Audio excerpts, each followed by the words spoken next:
played a pivotal role in bringing cultural actors together. As Tom has mentioned, the season is really one of the biggest cultural activities that we have run in some time, and is the biggest activity happening across sub-Saharan Africa, and we're really proud that we've been able to secure the resources to do this piece of work. We will be sharing a broad range of activities across art forms. There will be work happening in music, literature, visual arts, dance, film, and other kinds of performances. And we really do hope that we can bring that intersection of arts and education together in a way that is meaningful. We will be working and connecting audiences across Kenya, England, Wales, Northern Ireland, and really looking to spark new conversations and deeper cultural understanding. The running themes, we have a few themes for the season, and you will see them in the press release. And some of them include innovation, identity, and really thinking about youth voice. Many of our partners are really committed to asking questions about what the intersection is between technology, indigenous cultures, and contemporary creativity. And so the season really gives an opportunity to make that work possible. Our goal for the season is to promote cross-cultural understanding between Kenya and the UK, and also really showcase the rich expression and ideas supporting young creators to shape their future and ideas of what's to come. Some of the outcomes that we're hoping for, that we're working towards long term, we really do hope to foster meaningful connections between young people in Kenya and the UK. We want to raise the profile of arts and culture organizations in Kenya, the UK, and across the geographies that we will work in, because also key to this program is how we bring in voices from elsewhere. We also have collaborators in Nigeria, in Ghana, in South Africa, for example, and in Italy. So even when you hear us focus on that UK-Kenya connection, we're recognizing that.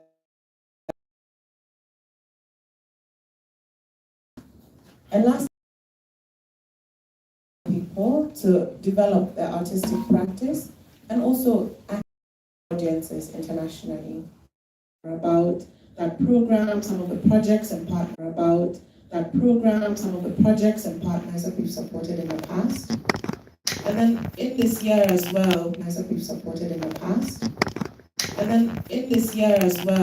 are collaborating with Master Incubator, looking at business skills and networks so that can support their craft and elevate their businesses. So we will be working through MasterCard over the next 3 years, investing around $1.1 million, which we're really excited for the fashion sectors. And as Tom has mentioned, we see the season as an opportunity to celebrate, look at the past and celebrate our impact while looking to the future and sharing opportunities and dreaming up what's yet to come. So some of the cultural partners, so now I wanted to talk a little bit about how we are thinking about the season and get into the activities. So we've taken a three-pronged approach where we will curate some of the work ourselves, so working with our collaborators and our colleagues across the British Council to support the development of projects. So those are the projects that we will curate. And then we will commission. We have commissioned work through others. My colleague Cherop stood up and said that she manages a Catalyst Grants project, which I will touch on, and she can elaborate on with Kama as well after this if you have more questions on that. And then the third part is we intend to convene. We run a cultural heritage symposium, which Mo, my colleague who spoke first, is responsible for, which is really dynamic, and we are exploring heritage in the digital age this year, so look out for more on that. So some of the curated partnerships include a historic collaboration at the 19th International Architecture Exhibition at the Venice Biennale. The British Council is the commissioner of the British Pavilion in Venice and has done so since the 60s. And for the first time in the history of the British Pavilion, there will be a collaboration between a UK and Kenya team putting this work together. This is a really big deal for all of us because it demonstrates a step change in what the voices, what stories we want to tell, what collaboration looks like, and how platforms like the Biennale can be used to open up to new voices. So the multidisciplinary team of curators from Kenya and the UK include Kabage Karanja and Stella Mutigi, who run a Nairobi-based architecture studio called Cave Bureau.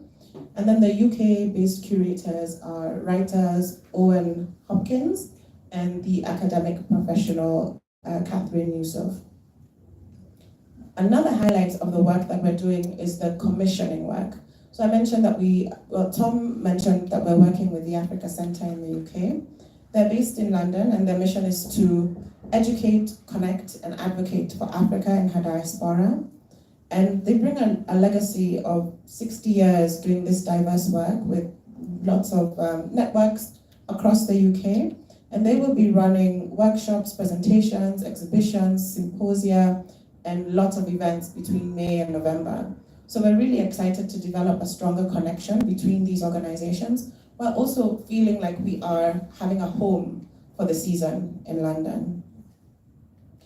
Another commissioned project we're proud of is the Catalyst Grants, where we supported 19 projects with £5,000, which is the equivalent of 835,000 Kenya shillings, to develop collaborative projects between Kenya and the UK. We're really inspired by those projects and would like to, congratulate all the 19 partners who worked together. Well, 19 projects doesn't mean 19 partners.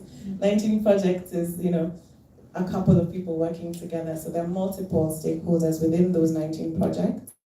Of those 19, 11 have been awarded a further £10,000, which is about 1.6 million Kenya shillings, to further develop this work in this season year. And we are seeing lots of projects that are looking at theatre and dance, creative technologies, innovation, visual arts, and the use of archives. One project that I'd like to mention, just to help contextualize some of this work further, is a collaboration, a project called Making Spaces, Inside Outside, which brings together young curators from Nairobi's Go Down Arts Centre, run by Joy Boya, and the Leeds Transform Festival, where they will share ideas, co-create and amplify voices often left out by the mainstream. Through virtual exchanges, shared learning, they'll develop and work together and think about new ways of working and new ways of presenting public art. In Nairobi, they will create public art installations, and in Leeds, they will be working on a festival for underrepresented youth. And they will do this collaboratively. So we can't wait to see and bring to you some of those images and outcomes from that collaboration. Through the season, we're also supporting the convening of creative minds and thought leaders. And one such partnership is with Hay Festival and the NBO Lit Fest. Now, Hay Festival is one of the leading literature festivals in the world, and NBO Lit Fest is a really strong emerging contender set to set fire on the global stage. In Nairobi, the NBO Lit Fest will take place on the 26th and 29th, to the 29th of June. And the theme this year is exploring alternative knowledge systems. And in the UK, in Wales, this is set to take place on the 22nd of May into the 1st of June. So we have Kenyan artists and creatives going into Wales, and we have artists and creatives from the UK coming into Nairobi as part of this collaboration. And more on that festival as they announce their themes and their collaborators. And of course, we have a website where we will have a listing of all the events. I'm just highlighting a couple just to demonstrate the scope, the scale, the partners, so that you can have a sense of what's in store. And I'd also like to take this opportunity to invite you all to the official launch of the season on the 2nd of May, this Friday, here. So this building will be converted, and I hope you will be as impressed as we are intending for you to be. We will bring in our partners, there will be music, there will be showcases, there will be conversations, and opportunities to network and better understand our work and our collaborators. We're expecting the representation from the State Department for Culture and Heritage and the Ministry of Gender, Culture and Arts, PS Umi Bashir, and expecting remarks from the British High Commissioner, May Wigan. So it's an exciting moment for us all, and we would really like to share it with you and look forward to crafting stories about the potential and the excitement that we all have for our creative industries. Thank you. Thank you. Stay there. But I'm very excited about this. The Nairobi Lit Fest. How to the Nairobi Lit Fest in the past? Oh, great. So if you've been to the Nairobi Lit Fest, you know how vibrant and dynamic event it is. It's full of culture, full of art, and great authors. And this year they're actually partnering with the Hay Festival, which is one of the biggest literary festivals in the world. So I am expecting to see a lot more vibrancy at the Nairobi Lit Fest this year. So that's what's exciting for me. I don't know what stood out for you, but I'm sure we'll have a chance to talk about that on the sidelines. But at this point, I'd like to invite any questions from the team here. I'll ask Tom to also join Sandra. And please, if you ask your question, you can put your hand up and the mic will come to you. Ask your question and specify who you'd like to respond to the question. So introduce yourself, your media house, and your question, and make it very brief. Okay, we have one question there. Let's start with that one. So we'll take 3 questions at a time. We'll start with the lady there and across. Good morning. My name is Kash Mandi from People Daily. The British Council used to be really, really vibrant many years ago. I remember I used to come when I was younger for so many activities. I know you're trying to push that back and whatever. But what else do you have? I was just discussing with Monica earlier, asking her what do you have for the youth, which I know you're going to talk about now, for like the teenagers, 19 and whatever. Are you coming back with that like it was? Because a long time ago it was really banging. Thank you for that. Just pass the mic to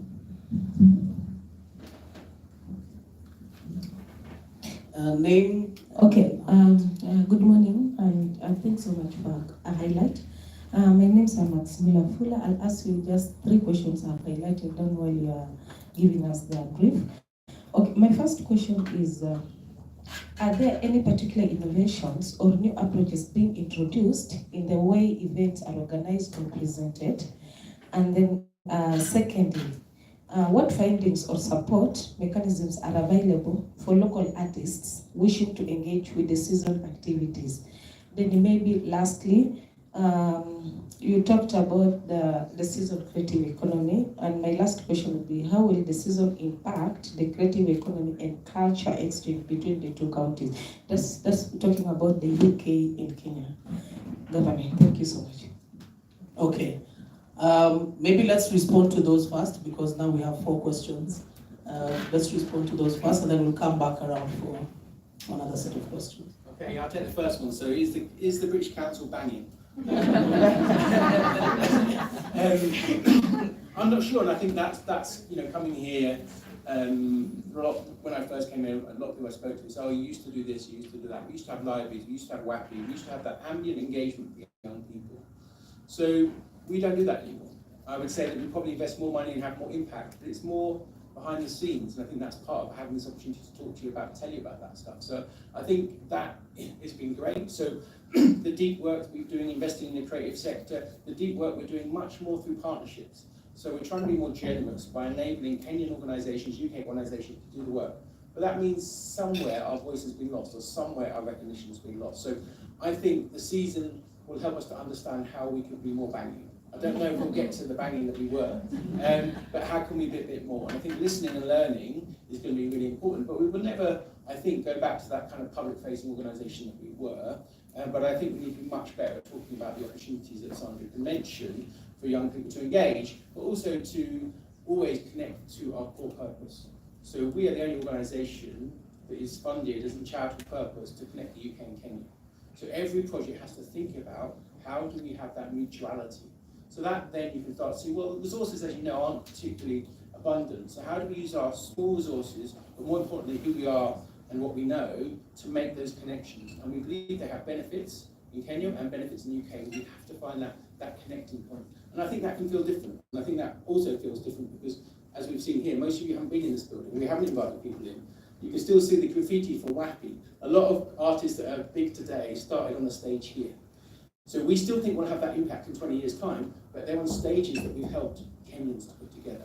They're on stages that the UK partners are putting together for Kenyans and for the UK artists. So I think we're trying to find what is the purpose of the kind of branding or the awareness of the British Council, and it's really about opportunities and supporting our partners to tell our story.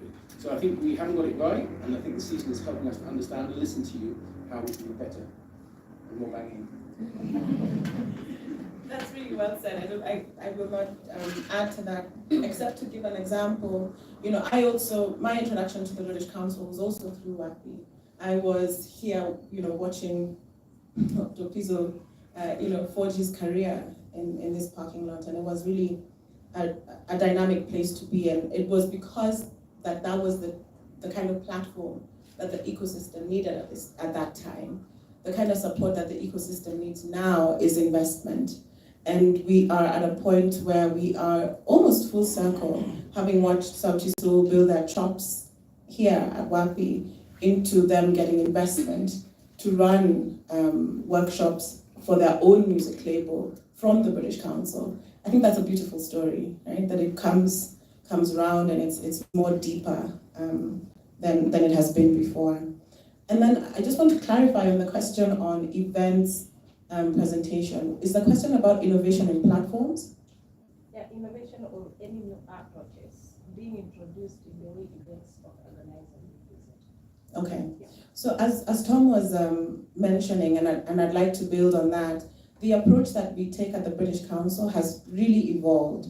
And now we look at work that is artist-centered and that responds to the needs of artists directly.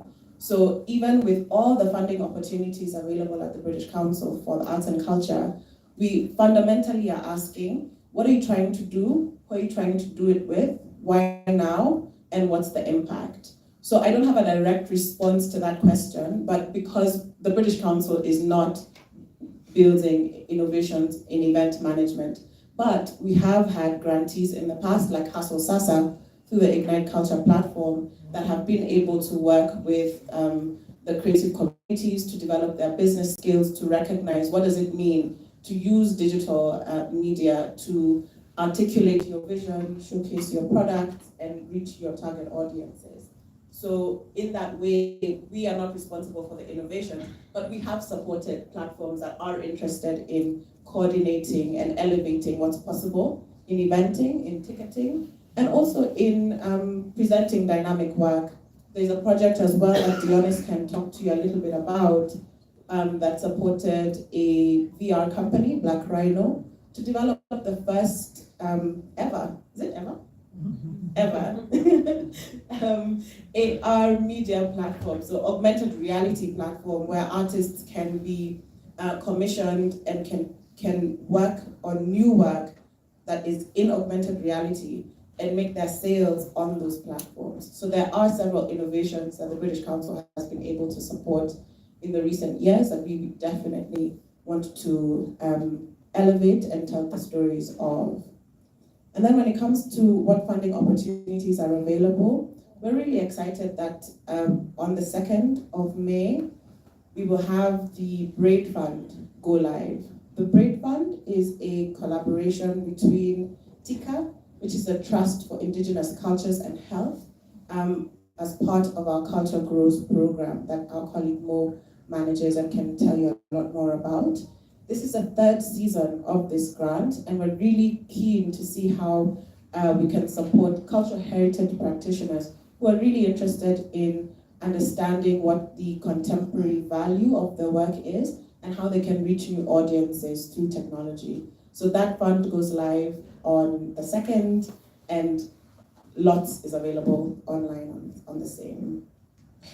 And then speaking to potential outcomes, we really are thinking about how young people will strengthen their craft, how they will articulate their voice and their ambitions through these projects, and also how they will commit to the change that they want to make in the world.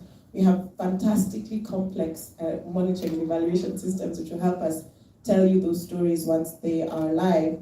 But we see that through collaboration, a lot of that work happens. That by meeting and exchanging in your context and identifying where you're from and what you bring, you're able to sharpen your craft, able to learn from others, and able to build your confidence, because also some of this is about soft skills, right?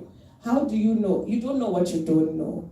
And oftentimes, by collaborating with others who are either on the same journey or a little ahead, you get to exchange and strengthen your understanding of what's possible. For example, this week, we have 4 Kenyan curators going to Venice for the first time in their lives, and this is as part of a British Council fellowship. That's part of the Venice Biennale program. They get to run this. They were competitively selected. They get to be in Venice for a month, invigilate the exhibitions, and run projects of their own. I'm really excited to see what some of the outcomes will be, because I appreciate that they will get to learn more about their craft. They will forge deep connections with the rest of the cohort, because there are 40 fellows as part of this program. And they will come back with new ideas about how to change the work that they do and how to influence their sectors. So I hope that responds to your question. Just a follow-up on the same. Sure. Just 1 minute. I know Tom has to leave right now, but let's appreciate him as he does this. Yeah, just a follow-up on the same. Given the geographical spread, will event be limited to Nairobi and London, or will other cities be also involved?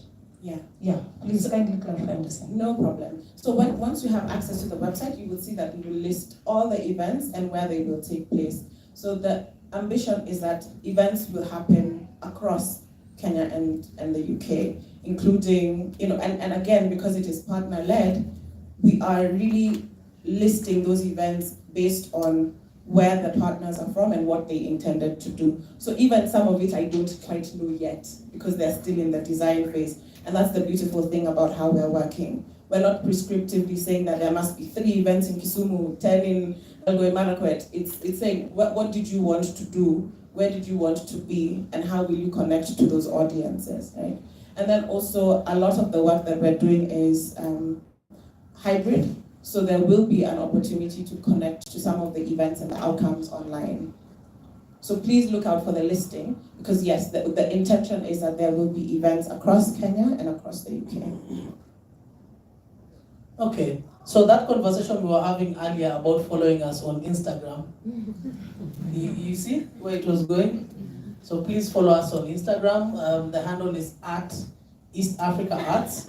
And when you follow on Instagram, you'll see a link there, a link on bio. It will lead you to our WhatsApp channel, which is British Council Kenya. So please also follow us on that WhatsApp channel, because that's where you get to see announcements about the Break Fund, for example, which is launching later this week, and all the other programs projects and activities that Sandra has spoken about. So we can do another round of questions. Just put your hand up and the mic will come to you. Okay, we have another one at the front as well. Go ahead. Kumu Modaki from The Standard. The question is, I've heard you mention some figures. Can you clarify how much, or perhaps the cost of the project, and specifically in Kenya? Is that clear? How much? So I had mentioned some figures, yes. I mentioned figures for the Catalyst grants. So the Catalyst grants were £5,000 for the initial round, and it will be included in the press release. So that's 835,000 Kenya shillings for £5,000.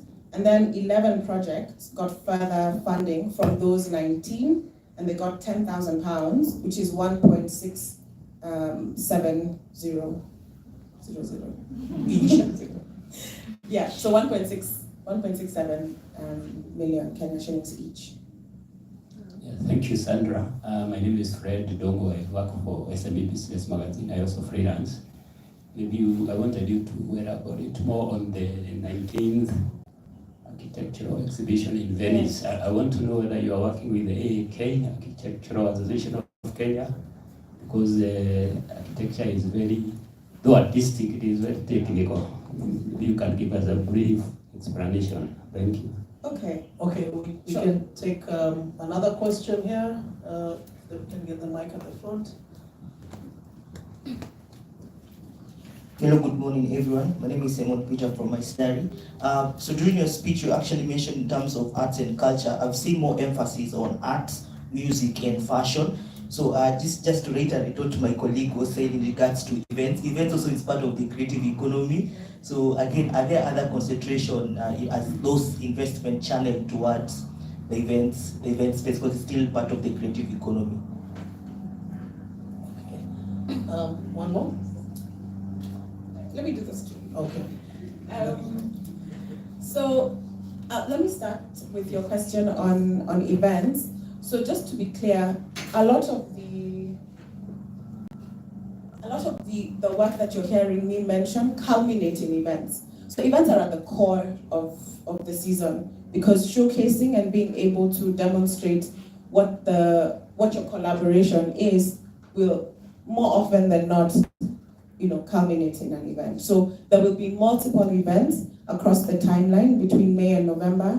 We have already put up a few of the events that we have confirmed, and we will continue to upload and update the site based on what we hear from our partners. So events are at the core of the work that we're doing. But because we are a grant-giving organization that works through others, we do not have grants that are about events, if you know what I mean, like developing the platforms beyond what I mentioned. And you're very close to Dion, so you can whisper to him nicely to understand what the investment was in Hustle Sasa. But you're right, platforms are important, and digital innovations within that context are key. So people who are interested and who develop platforms like that would be eligible for the grants that are coming up, and they can check out the Braid Fund. But as is, we expect that a lot of the collaborators will run events, but the season itself is not directly investing in event platforms. Does that answer your question? Yeah. Okay.